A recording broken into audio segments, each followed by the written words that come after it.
in 1983, we saw the release of two Bond films.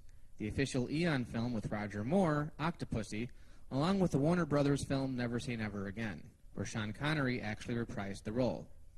It was the only time two Bond films competed with one another, but believe it or not, the Roger Moore film pulled ahead at the box office. Both films were successful, though. After doing 5 Bond films in a row, Roger Moore was ready to call it quits on the franchise. The producers once again started scouting for another actor to don the role, with Timothy Dalton and James Brolin in the top running. However, because Sean Connery was portraying the secret agent in Never Say Never Again, the producers renegotiated Moore's contract, wanting an established actor in the role. It opens with what has to be one of the longest pre-title sequences ever in the franchise, with Bond assuming the identity of a general in order to blow up an enemy base. He gets captured right away and distracts his captives by pointing out his sexy assistant, who's trailing right beside them. He makes his escape in a plane that looks like it came out of You Only Live Twice when he's pursued by a homing missile, which cleverly leads back to the enemy base. We get to the usual opening title sequence, which you may notice is a little more provocative this time. It kind of reminds you of a Playboy spread.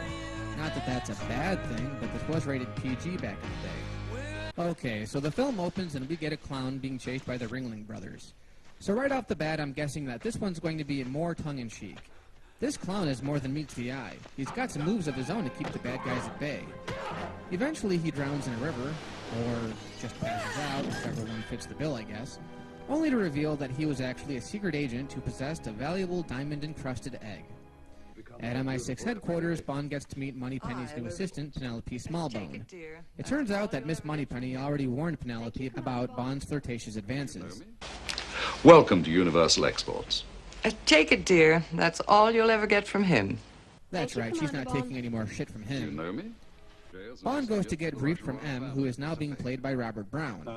The egg that 009 was carrying was a fake, so Bond goes off to auction to see who will be attempting to buy the real one. Here we meet the main villain, an ex-Afghan prince named Kamal Khan.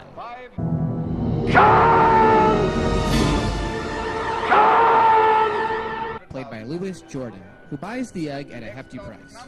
James travels to India to track down Khan, where he hears a snake charmer playing the James Bond theme to get his attention.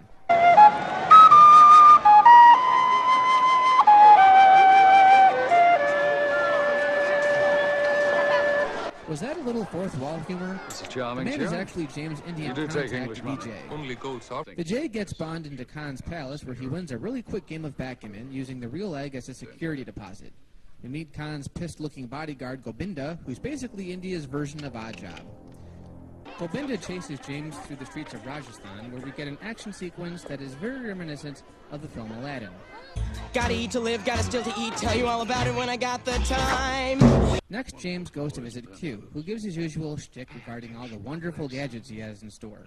Of course, the only one Bond is interested in is the one that can zoom into the girl's breasts.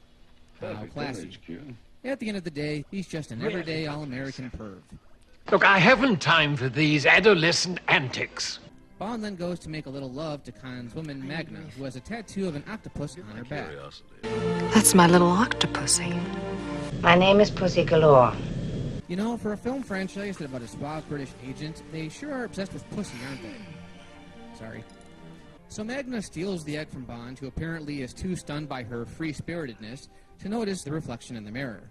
Magna gets away with Khan, and Bond leaves himself open to attack by the bearded penis over here. Is it me, or did James pretty much just fuck up royally? He had 2 opportunities to avoid this, and he didn't use either of them. Bond wakes up in Khan's prison and goes to have dinner with the man himself, in a scene that predates the dinner scene in Indiana Jones and the Temple of Doom. Come on, Spielberg, they're in India, and they're eating disgusting food. Admit it, you completely stole from this scene. Bond eavesdrops on Khan during a meeting he has with General Orlov, an over-the-top Soviet played by Steven Burkhoff. But it seems painfully obvious you haven't the slightest fucking idea who you're dealing with. Basically, these two guys trade each other valuable artifacts for counterfeits, then sell the fakes on the black market. After hearing enough, James makes his way into a walk-in freezer, and stumbles into a scene from Texas Chainsaw Massacre. James escapes in a body bag where Khan and his men pursue him into the jungle. He's chased by everything from elephants to tigers. Even a snake tries to give him away. Snakes. Why did it have to be snakes? Then there's this controversial scene where he swings from vine to vine and they actually steal the Tarzan soundbite. It's so out of place when most of the movie up to this point was taking itself seriously. And the vine swinging thing, come on, it didn't work for Indiana Jones either. Using a ridiculous-looking mechanical alligator that Q supplies him, Bond infiltrates a floating palace and meets the title character, Octopussy, played by Maud Adams. If you remember, Adams played a completely different character in Man with a Golden Gun, as Scaramanga's mistress. After having sex, Bond and Octopussy get attacked by Buzzsaw Man. James then visits Octopussy's circus, where he tracks General Orlov to a train. Orlov gets away, Bond evades Gobinda by hiding in a gorilla outfit, and eventually Orlov is shot by guards while awaiting General Gogol, played once again by Walter Gotell. A common thief. A disgrace to the uniform. Yes, but tomorrow I shall be a hero. There's a pretty decent action scene aboard the train where Bond kills the twins, Mishka and Krishka. I'm not even going to attempt to take that seriously. Okay, this is how we know Bond is getting a little too old. When a bunch of smart-ass teenagers pull the stop-and-go prank.